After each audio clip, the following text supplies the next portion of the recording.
Danny, there was a bruising encounter out in Leinster. How was the feeling in the campaign this week? We're still recovering from a game where we made a ridiculous amount of tackles and did a lot of defending. Therefore, we are carrying a lot of bumps and bruises this week. But I also think there's a bit of a feeling that although we lost the game and there was a late try that maybe distorted the scoreline a little bit, what we saw was a lot of heart, I think, and a lot of commitment to be able to stay in there and really fight till the end in what was a very difficult game away from home against the current European champions. So. We hear that Scott Williams is ruled out of the game against Clermont. How big a blow is that for the team?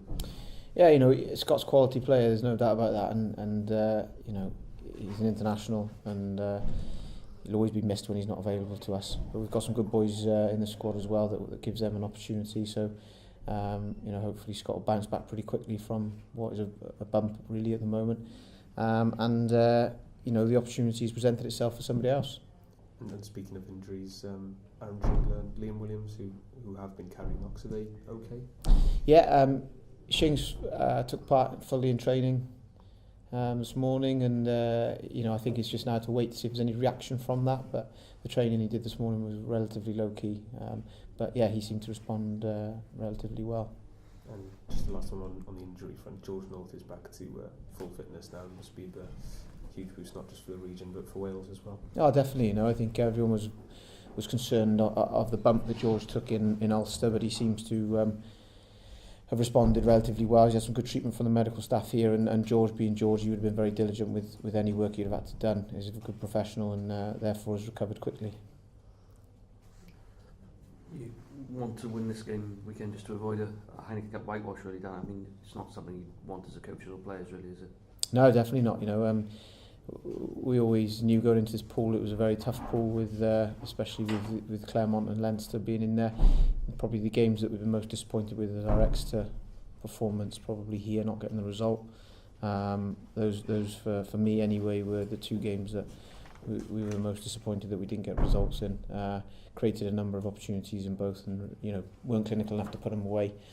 So yeah, we're looking down the barrel at what is a big challenge on the weekend. Obviously Clermont will come here fully loaded, I'm imagining, and with the multi-million-pound squad that they've got, there'll be a tough challenge. But what I'm hoping to see from the boys is what we saw in the Leinster game. As a minimum, there's that commitment and there's that passion there.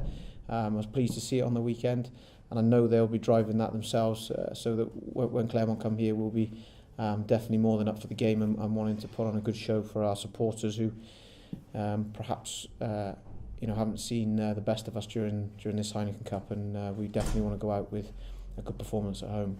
You'd be proud of the defensive effort in Dublin, but you won't want to repeat that this weekend, will you? You'd be wanting to make less tackles and maybe have the ball more in hand. Yeah, no, definitely. I mean, I think the difference was Leinster were in a position where they needed to score as many points as possible for obviously to give them the best chance to qualify. Therefore, they attack from everywhere. They usually attack a very attack-minded side, but they attack from literally everywhere. Any opportunity they had a goal they didn't take, they either kicked the corner or they tried to play. So that presented a game where we were probably going to be defending more. What we've got to be able to do is when we get the ball, maintain phase play for longer, so that we're holding on for it and forcing pressure. And then when kicking opportunities are presented, we find ourselves the relevant field position that's going to apply pressure. I think it was 17 phases that we put together for the try that we scored. So there's an indication there that we, against the best sides out there, we can do that. We know we're capable of doing that. It's doing it consistently with the personnel that we're currently using. You miss Mark Jones for the next couple of months? Yeah, definitely. I've been really impressed with Mark since my short time here. He's an extremely enthusiastic coach with a lot of eye for detail and gives lots of information to the players. So yeah, he'll be missed for us here, but I think he's going on to a great opportunity, and I'm sure he'll grab that with both hands.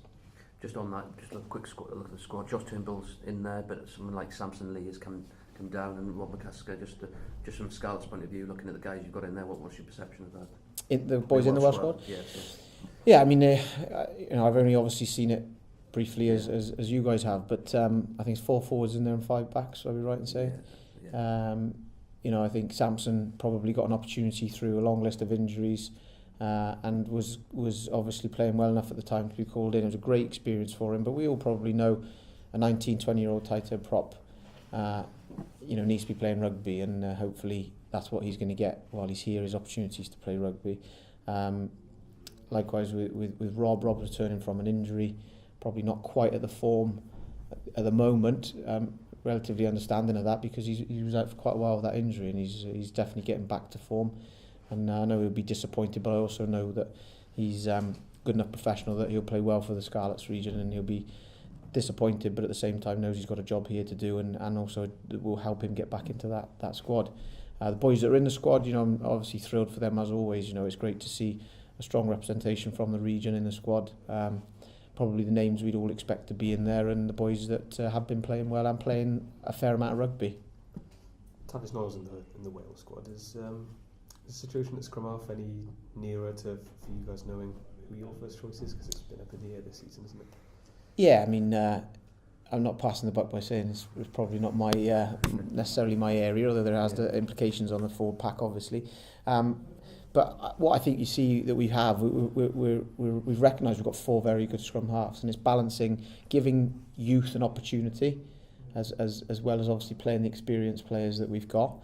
I do think perhaps that selection has been done on form and on an opportunity to see players play, and I think that's where we are with it at the moment.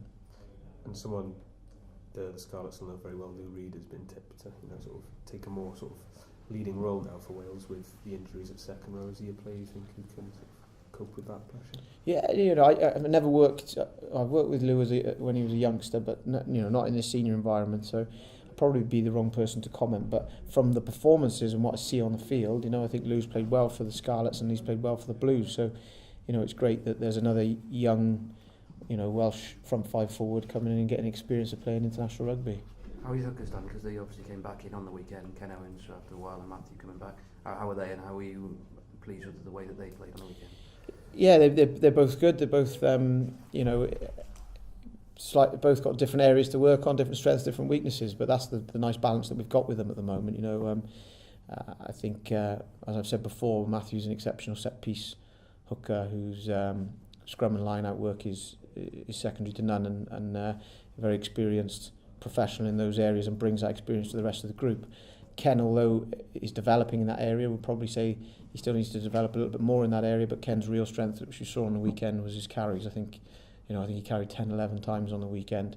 He's a real presence around the park, a powerful carrier, and they're both working hard in both areas, and I'm thrilled to see them both in the Welsh squad, and and I'm sure they'll be battling it out as usual to see who gets that shirt.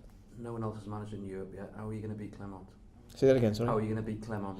Well, what we focused on really is over the last 2 weeks is quite relatively short turnaround this week from travelling from Leinster. So not a huge amount will change in a short space of time. But obviously, Clermont are a side that you have to go and play against. In all honesty, I think you don't shut up shop against Clermont, and you don't kick loosely to Clermont, because the back three that they have is obviously very, very dangerous, and we need to balance an accurate kicking game of being in the right areas of the park with playing. And we want to play with some passion, and we want to play with some intent, and we want to get through a few more phases accurately without making errors and putting the pressure back on ourselves.